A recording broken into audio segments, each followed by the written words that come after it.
Hello everyone and welcome to Quality Old Games. Today we are making another tier list, this time from Armenia's unit roster. And as you can see, the roster is rather small, but I think they actually do have quite a good roster overall. But let's see how the units will be situated. So, the unit's fighting capabilities are considered. In addition, also the requirements and price are taken into consideration, so it's not solely on the fighting capabilities. But without further ado, let's begin. First we have Early Bodyguard, which is rather interesting unit because it's, I think, well, of course, Britons and Egyptians have those chariots, and Egyptian chariots can fire, but Eastern Early General is the only missile cavalry bodyguard. And in my opinion, it's actually quite decent, because those missiles or javelins do a ton of damage when they hit the enemy, and also the bodyguard is quite able in melee. So, and especially if you consider this package in the early game, it's good. It's actually, in my opinion, Spartan's good. So usually I put bodyguards only in good tier, but in this case I think they have earned the place, perhaps in the lower end of Spartan's tier, but nonetheless in the uppermost tier. Really useful unit. Then we have Late Bodyguard. I mean, Late Bodyguard is actually, in my opinion, performs a bit better in battle than the Early Bodyguard. However, you get these guys quite late, and once again the enemy factions are fielding quite a bit better armies. So, whereas these guys are fighting against light cavalry and perhaps light or medium infantry, these guys will be fighting against heavy cavalry and heavy infantry, and they won't be faring as well in those battles as these guys. So that's the reason why Eastern Armored Bodyguard or Late Bodyguard gets only good tier. Of course, solid good tier, but only good tier compared to these ones. Then we have Cataphract Archers.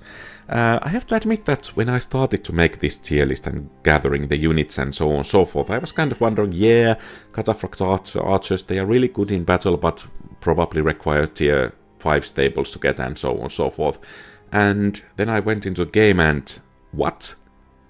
Tier 3 or Settlement 3 stables? I mean, come on, the unit is really, really good. It's actually better in melee without alt attack than regular Cataphracts. It has only 1 or 2 points less defense than Cataphracts, and it has long range missiles. So there is pretty much everything packed in the one unit that's good in any unit in the game. Well, of course it could shoot Onager shots as well, but still, I mean, it's certainly top tier units, no question about that. I mean, inside the faction and overall in the game, I think these units are clearly in the uppermost echelons of the game. And to be honest, there is one downside for this unit, or perhaps a couple. They are rather expensive, and the second one is they take 2 turns to train. So perhaps not quite above the Spartan tier, despite my rather high enthusiasm regarding them, but clearly a Spartan's tier unit. Then let's skip Cataphracts for now. Let's check Horse Archers. So they require tier 2 settlements, tier 1 stables, and well, Missile Cavalry is rather OP in the game, as perhaps you already heard from the Cataphract Archers. The unit is relatively cheap, you can use it for hit and run tactics, it doesn't drain too much the population compared to infantry, for example. You can win battles without suffering any losses. Perhaps I don't need to continue this tirade any further, so I mean, clearly S tier. And because the ease of access of this unit, especially in the early game, I think I will give them the a bit higher rank than the Cataphract Archers. Of course, this doesn't mean that you shouldn't switch to Cataphract Archers when you have possibility, but at least in the early game, the bulk of your army should be Horse Archers, and then perhaps gradually shifting to Cataphract Archers, especially if you are facing some tougher opponents, then these guys can become quite handy. Then we have the Cataphracts. And, I mean, it's the best heavy cavalry in the game, no questions asked. That mace attack with alt attack is rather just OP in the game, especially against heavily armored targets. However, if you consider that this unit training, it requires tier 4 stables, or tier 4 settlement, tier 3 stables to be more precise, then when you are getting these two really good units already, I mean, do you actually need Cataphracts anymore? And I'm not fully sure if you even need these ones. But of course, if you decide to recruit them, they are really good. So by all means, do recruit them if you want. But perhaps you could actually beat the whole campaign with, well, Horse Archers alone, and perhaps with these two units especially. But yeah, quite a solid beginning from Armenia in this tier list, I have to admit. So, to be more precise, the Cataphracts are here in the upper end of good tier, and Late General is on the bit of the lower end here. Then let's move to Infantry. And now perhaps the Armenian roster is not quite that good. So first we have Armenian Legionaries, kind of copycat Legionaries. However, the stats are only Principes level. And they require tier 4 settlement, tier 4 barracks. So that's kind of a downgrade regarding Principes. The unit is solid enough infantry, but actually it has that good stamina trait over Principes, so slightly better. It should be slightly better. But yeah, tier 4 barracks is rather a big minus in my books, especially when you can get so much easier these Spartan tier units. So because of that, the unit gets only OK tier from me. Then we have Eastern Infantry. I guess this label here tells everything. So Eastern Infantry, for memes, especially Spartan tier for these guys, but for anything else, it's just Eastern Infantry bad. That's a concept by itself, the unit and its quality. Then we have Heavy Spearmen. The unit is kind of interesting one, because it can form a phalanx, pretty much like Spear Warband. And the stats are kind of similar to those of Hoplites, perhaps a bit higher, but overall the requirement, so it requires tier 3 settlement and tier 3 barracks, whereas Hoplites require only tier 2. And once again, you need to take into consideration that there is an opportunity that you can train one unit of these or two of these and save some construction costs, or then you can train 2 units of these. And I think the answer is rather obvious. You should go with these units.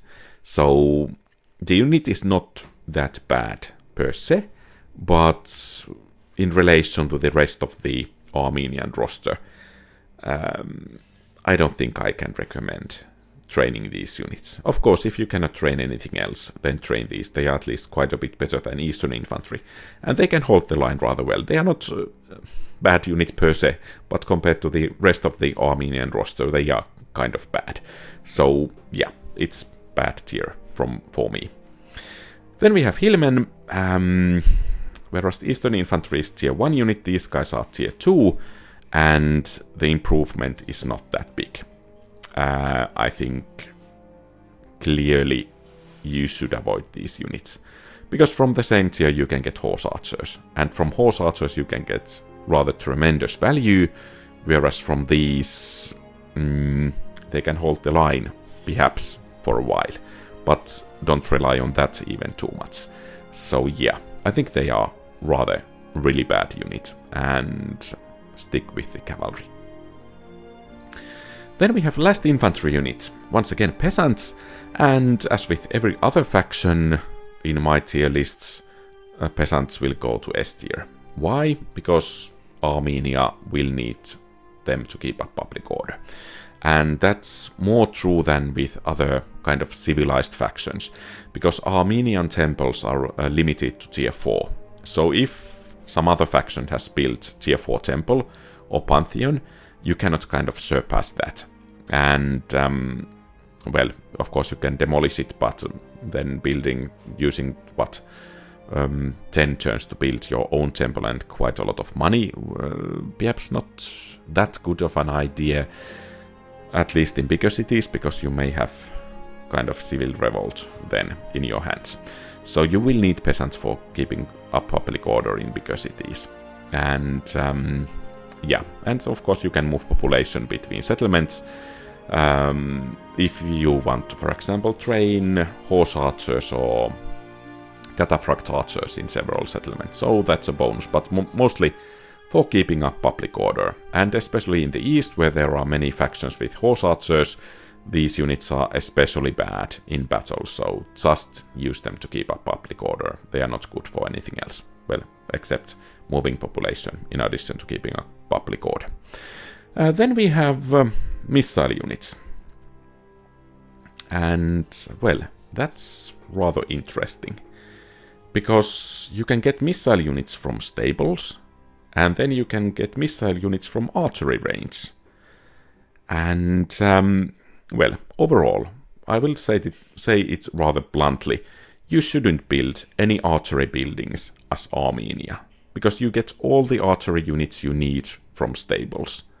And that's it. Peltasts, D tier. Archers, well, I guess C tier. They can be decent enough if you get them. Onagers, D tier. And the reasoning is that you are already wasting money by constructing the archery building. Peltasts have less javelins than these guys do have arrows. And these guys do have the mobility as well. So, I mean, the unit is completely obsolete. You don't do anything with these units. With archers, well, they have more men. They are a bit cheaper, so that's going for them. And perhaps in siege defenses, you could find some use for them. But in any other case, once again, horse archers will just be so much better because of the mobility, and these guys will actually perform probably better in melee than these Armenian legionaries.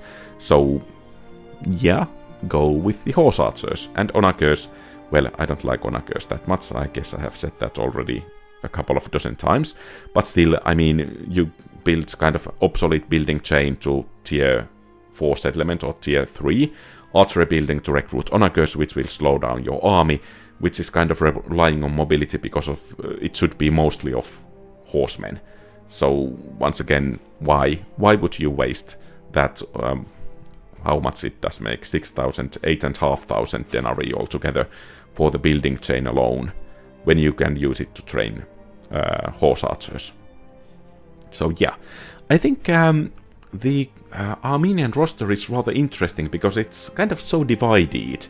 So the cavalry units are kind of among the best in the game, whereas infantry is somewhere okay-ish, bad, somewhere in between, and then the missile units, or rather the units from archery ranges, are just obsolete. So kind of interesting roster, but rather small, and of course, if you just want to train the good units, then it's even smaller, because there are perhaps 3 or 4 units you might want to train.